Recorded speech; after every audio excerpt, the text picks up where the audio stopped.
Hello दोस्तों, मेरा नाम है रंजित और आप देख रहे हैं रंजित की पाठशाला।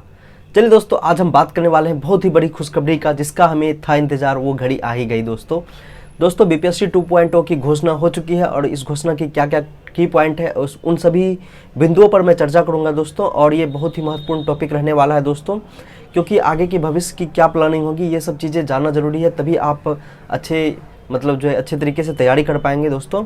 तो चलिए हम लोग शुरुआत करते हैं सबसे पहले इस घोषणा के बारे में। तो अभी थोड़ा देर पहले ही अतुल प्रसाद जी ने कि बीपीएससी 2.0 की घोषणा कर दी है और इसके बारे में कि फॉर्म कब से भराएगा, क्या होगा, सब चीज़ें डिटेल से मैं बात करूंगा। तो सबसे पहले मैं बात कर लेता हूं घोषणा की।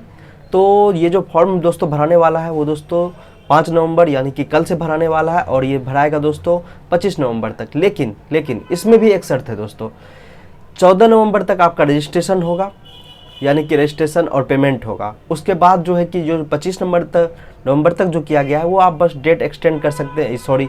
आप जो अपना डॉक्यूमेंट चेंज करना है, जो करना है, नया डॉक्यूमेंट नहीं था आपके लिए, उसके लिए वो 10 दिन का टाइम दिया गया है, वो 25 नवंबर का। यानी कि आपका रजिस्ट्रेशन 25 नवंबर तक नहीं होगा, वो बस 14 नवंबर तक ही होगा। और यही सब चीज़ें प्रक्रिया इसमें होने वाली है। और हम बात कर लेते हैं, इस बार कि दोस्तों डेट एक्सचेंज नहीं होने वाला है, चाहे लाख गुना कोशिश कर लीजिए। उन्होंने खुलकर बोल दिया है कि इस बार डेट एक्सटेंड नहीं होगा और ना कोई बदलाव होगा। यानी 25 नवंबर के बाद आपको बदलाव का एक भी मौका नहीं मिलेगा, क्योंकि पिछले बार कि बहुत थोड़ी जगहसाई हो गई थी बीपीएससी की, इतने मौके, इतने बार एक्सचेंज, इतना बार चेंजिंग हुआ है, तो इसलिए उन्होंने ऐसा कहा है। ठीक है दोस्तों, अब सबसे पहले हम लोग बात कर लेते हैं पद की। दोस्तों इसमें एक खेला हो गया है, क्या 6 to 8 में जो बहाली आने वाली थी दोस्तों 31,000 पद, जैसा कि सभी न्यूज़ चैनल या पेपर के माध्यम से हम लोग देख रहे थे, पर इसमें कि 16,000 ही पद आने वाला है, 16,140 पद आने वाला है और इसमें नया पद जुड़ने वाला नहीं है दोस्तों। और हाँ, इसमें प्राथमिक की वैकेंसी नहीं आ रही, यानी कि 1 to 5 का कहने का मेरा अर्थ है, यानी कि इसकी कोई वैकेंसी अभी नहीं आई है, ना ही इसकी कोई डिटेल्स है। ठीक है दोस्तों, और आगे सी में बात करते हैं कि 9-10 में दोस्तों 18,877 वैकेंसी आने वाली है, 18,877, बाकी 18,000 ही उच्च माध्यमिक के लिए भी है। तो ये पदे चीज़ें ठीक है। और इसमें इन्होंने ये भी ऐड किया है, यानी कि ये जो सप्लीमेंट्री रिजल्ट जो आने वाला है 1 to 5 वाले का भी, यूजी-डीएलएड वाले का, इसमें अगर बच जाता है तो फिर ऐड होगा। ऐड इस किस में होगा, जैसे कि मान लीजिए कि आप लोग 9-10 में जो भी थे और 11-12 में जो भी थे उनका सीट ऐड होने वाला है। बाकी कि मुझे नहीं लगता किसी और का ऐड होगा। बाकी ये फिलहाल तो 9-10 और 11-12 का, क्योंकि इस बार उतने विद्यार्थी नहीं थे तो उन्हीं का पद को जोड़ा जाएगा इसमें, ये स्पष्ट है और उन्होंने कह दिया है कि पद जुड़ेंगे। ठीक है दोस्तों, ये यहाँ तक चीज़ें स्पष्ट है। और उन्होंने ये भी कहा है, गलत तरीके से जो फॉर्म भरेंगे, अगर गलत तरीके से फॉर्म भर लिया आपने, परीक्षा दे भी दिया, पास भी हो गया, और आप डीबी में अगर नहीं जाते हैं, आपको 1 बार 2 बार 3 बार बुलाया जाएगा। अगर आप नहीं जाते हैं फिर आप पे कार्रवाई होगी, क्योंकि आपका मनसा तब फिर कुछ गलत होगा, आपने क्यों फॉर्म भरा, क्यों नहीं, इन सब चीज़ों पे भी चर्चा होने वाली है।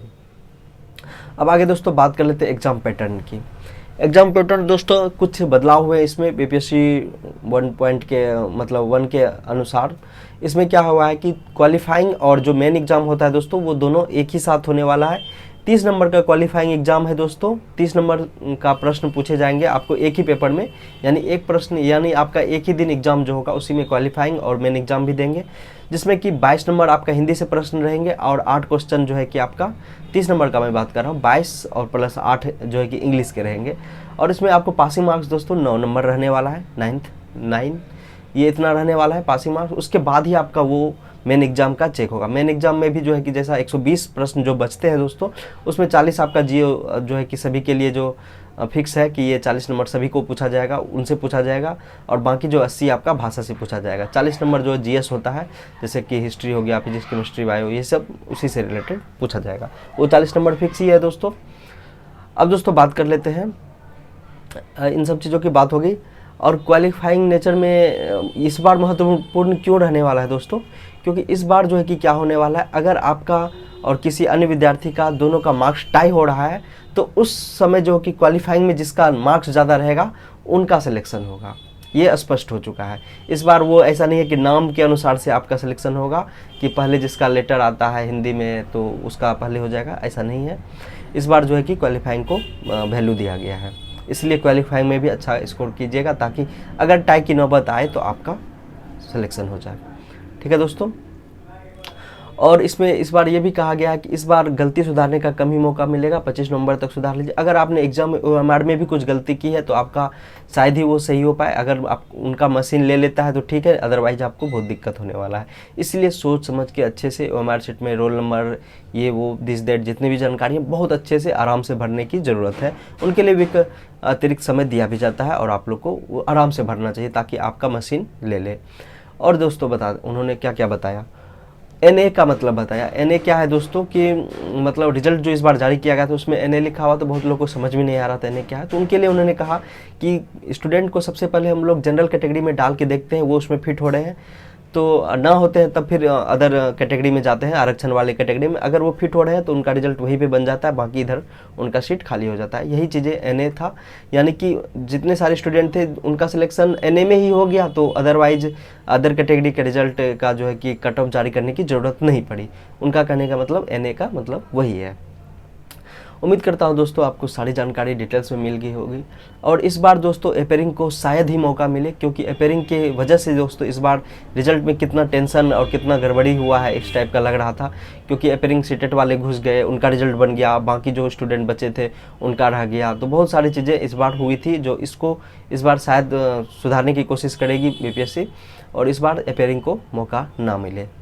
और मौका मिलने से क्या होता है, बहुत प्रकार की टेंशन होती है, बहुत चीज़ें देख ही रहे हैं आप लोग। तो मेरे ख्याल से मौका लगता नहीं है कि मिलेगा। और बाकी अभी नोटिफिकेशन जारी नहीं हुआ, आज शाम तक नोटिफिकेशन जारी हो जाएगा, तो फिर आगे देखते हैं उसमें क्या क्या होता है। मिलते हैं दोस्तों नेक्स्ट वीडियो में, धन्यवाद।